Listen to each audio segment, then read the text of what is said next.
Okay, so tonight aku pengen sharing about blame, excuse, denial, and drama. Kenapa? Karena up until kayaknya 2012, I was full of it. I was full with blame, excuse, drama, and denial. Nah, sebelum aku tahu bahwa aku penuh dengan BEDD, paling ngomongnya bad aja deh gitu. Sebelum aku tahu itu semua, yang paling kelihatan itu adalah everything is falling apart my life. Yang paling kelihatan tuh itu, bisnis tuh mulai nggak jelas, nggak ada arahnya, terus relationship with family and friends juga nggak oke gitu. And aku bener-bener nggak tahu why gitu. Aku nggak tahu kenapa.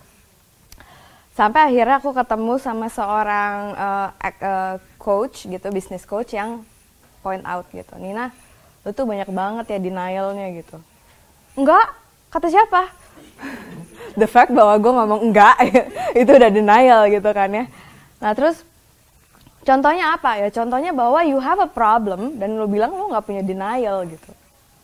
Itu nomor satu. Terus udah gitu, coba dicerita, ada masalah apa sih di bisnis lo gitu. Ya nih, kayaknya things are falling down, bisnis gue terutama mainly-nya adalah print business gitu. Nah, semua orang mungkin di beberapa tahun terakhir bilang print bentar lagi bakal mati, it's going to die soon gitu, pokoknya bakal punah sebentar lagi gitu. Jadi emang kayaknya industrinya kayak gitu, emang keadaannya kayak gitu, zamannya kayak gitu gitu. So terus coach aku bilang, so it's nothing your fault gitu. Ya enggak lah, emang gue bisa apa gitu. Oke. Kalau misalnya menurut lo, kalau bukan salah lo, salah siapa? Ya bukan salah siapa-siapa sih, cuman emang keadaannya aja kayak gitu. Ya, tapi kalau lo ngomong kayak gitu, lo nyalain keadaan. So, banyak banget gitu. Jadi akhirnya, kalau misalnya ini keadaannya lagi baik-baik aja dan ternyata lo tetap nggak bisa, itu berarti salah siapa? Nggak ada yang salah sih, cuman ya mungkin gimana ya, namanya orang udah mulai nggak suka, itu excuse. Enggak excuse, emang begitu. Udah gitu kayak anak buah gue banyak banget yang keluar gitu. That's an excuse. Terus makin lama gue ini dong emosi jiwa, karena gue bayar mahal banget buat sesi. Gue inget banget gue bayar 25 juta cuman buat ketemu 2 jam sama si coach yang super internasional ini. Lama-lama panas muka gue, karena setiap kali gue ngomong gini, enggak tapi, excuse. Enggak tapi, excuse. Ini 25 juta cuman buat dibilangin excuse, gue pulang. Gitu.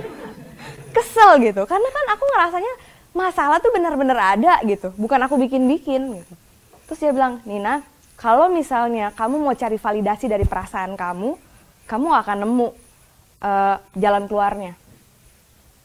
Coba sekarang dipikirin, ada satu hal atau beberapa hal yang mungkin kalian lagi kepengen lakukan atau coba atau apa, tapi nggak dilakukan.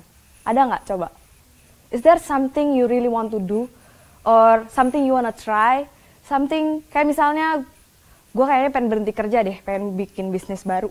Atau, gue kayaknya pengen bilang sama suami gue nih, kayaknya gue pengen nyoba something. Atau gimana cara ngomong sama istri gue kalau misalnya gue mau berhenti kerja terus gue mau mulai sesuatu yang baru. Banyak banget gitu. Apa? Ada hal-hal apa yang pengen kalian coba tapi enggak? What's stopping you? That's whatever it is, biasanya yang stopping us itu adalah, tapi gue gak punya waktu, tapi gue gak punya uang, tapi gue takut sama orang tua gue, tapi gue takut sama pasangan gue. Itu tuh excuse semua. That is excuse. Dan itu susah untuk kita terima.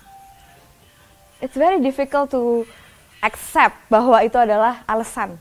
Karena kalau kita menerima itu alasan, berarti artinya kita punya kemampuan untuk ngubah. Cara paling gampang untuk bisa lebih ngakuin lagi adalah kayak gini. Gue punya asisten yang gue sayangin banget lah gitu. Terus satu hari dia mau keluar. Gue sedih banget gitu. Karena dia udah pokoknya gue anggap gimana banget lah gitu, karena gue sayang banget sama asisten gue ini. Terus dia mau keluar, terus suatu hari gue kayak lagi duduk aja di kantor gue, lagi bermuram durja karena dia mau keluar gitu. Terus aduh Tuhan, aku bisa ngasih apa ya buat dia gitu. pengen banget ngasih sesuatu buat dia gitu. Terus di meja aku ada a very nice bag yang aku baru beli gitu. Dan aku tahu dia pasti seneng banget kalau aku kasih itu tas. Terus dalam hati aku bilang gini, kasihin tuh tas gitu. But I don't want to gitu. You see, what's the problem with us? Pada saat kita tahu, sebenarnya kita tahu apa yang harus kita lakukan, tapi kita nggak lakukan karena sebenarnya kita nggak pengen. Terus tau nggak apa? The amazing thing about our brain is that dia akan come up with excuses yang membuat kita merasa nggak apa-apa kok kalau nggak. And itu terjadinya sangat cepat sampai kita tuh nggak sadar bahwa we are making excuses. Dan itu happens all the time pada saat kita harus melakukan hal-hal yang di luar dari yang membuat kita merasa nyaman atau yang membuat kita apa aja deh.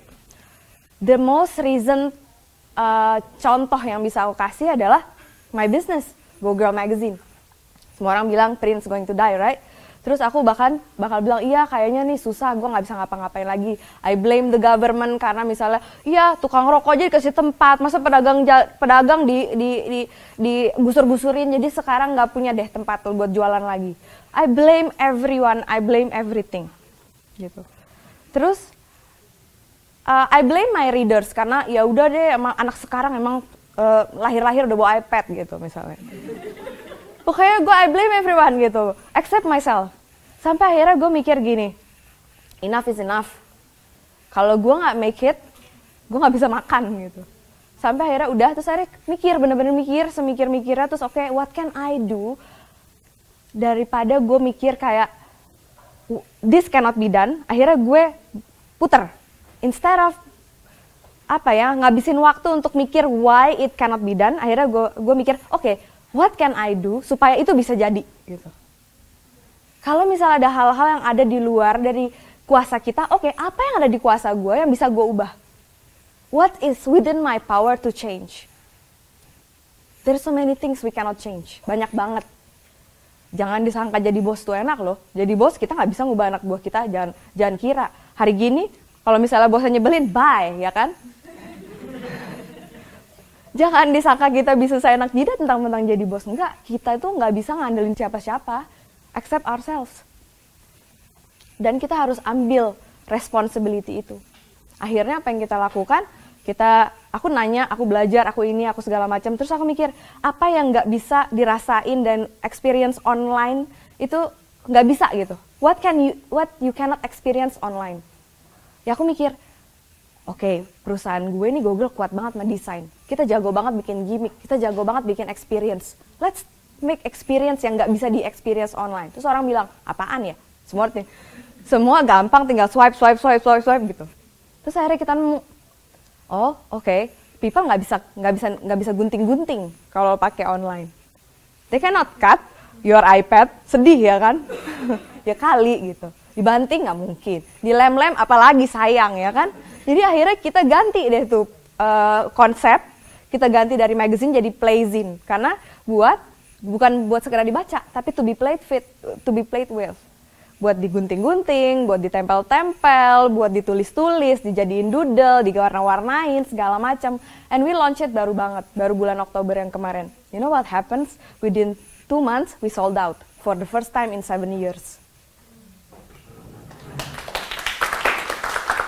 The thing is, when you start facing your excuses, your blame, your denial, oh I don't have a problem gitu ya. Dan otaknya mulai nyari cara supaya kita, oke, kalau gue nggak bisa ini, gue ngapain? Kalau ini nggak bisa, gue ngapain gitu. Exactly seperti apa yang Oli lakukan, right? Dia nggak bisa nulis skrip, dia belajar nulis skrip. If you cannot do something, get good at it. Aku tuh paling sebel kalau misalnya ada orang ngomong kayak gini, tapi aku nggak bisa. Ya cari cara gitu, ya kan? But I don't know people. Meet people then. Gitu. Aku tuh orangnya seriously, I'm an introvert. Do you think it's easy for me to stand here? No. Setiap kali aku mau ada kayak begini, aku selalu keringat dingin. Dulu apalagi setiap kali mau, cuma dari sini ke sini aku bakal kayak, oh my god. Gitu. But if I cannot do it, ya belajar gitu. Tapi aku nggak bisa, tapi itu nggak gue banget. Itu kalimat yang paling sering gue denger. Tapi itu nggak gue banget. Ya elah, jadi lu mau kaya apa enggak? Lu mau sukses apa enggak? Simple sih, gitu aja. Kalau misalnya your excuse is still bigger than your dream, it means your dream is not big enough or you don't want it bad enough. Gitu aja, simple. Kita tinggal, how bad do you want this? Kalau kamu masih banyak alasan, berarti nggak pengen-pengen amat. Itu berat untuk kita terima dan kita telan gitu. But that's the truth. And the thing is, pada saat kita mulai accept bahwa okay, no more blaming, no more making excuses, no more denial. Masalahnya kalau kita udah stop itu udah pasti nggak bakal ada drama. Itu udah pasti.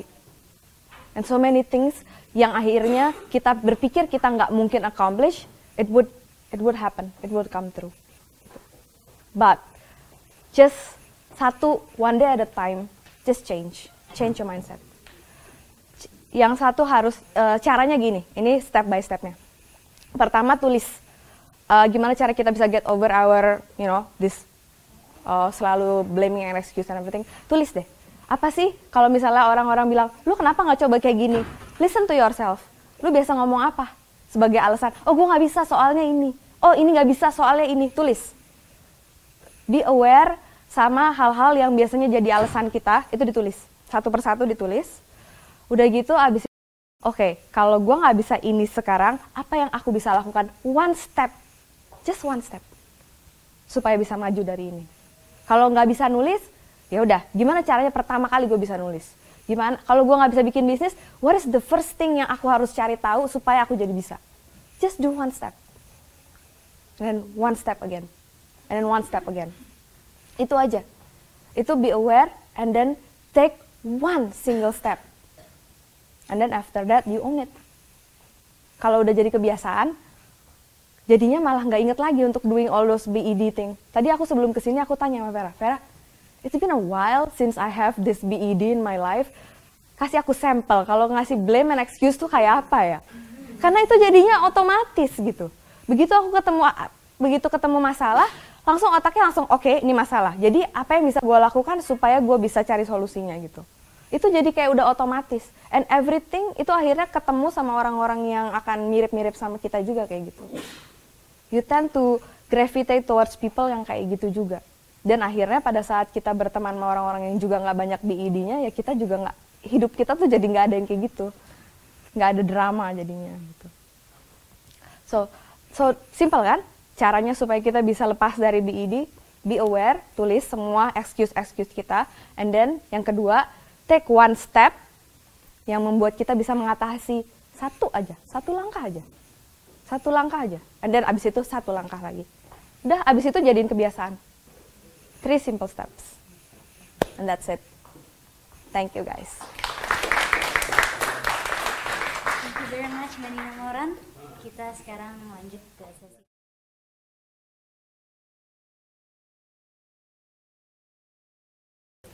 Enggak, karena bener, he was right. Dia bilang, Nina, gue di sini untuk jadi coach lo, bukan untuk membuat lo merasa enak, and lo, oh kasihan ya kamu, masalahnya banyak, gitu.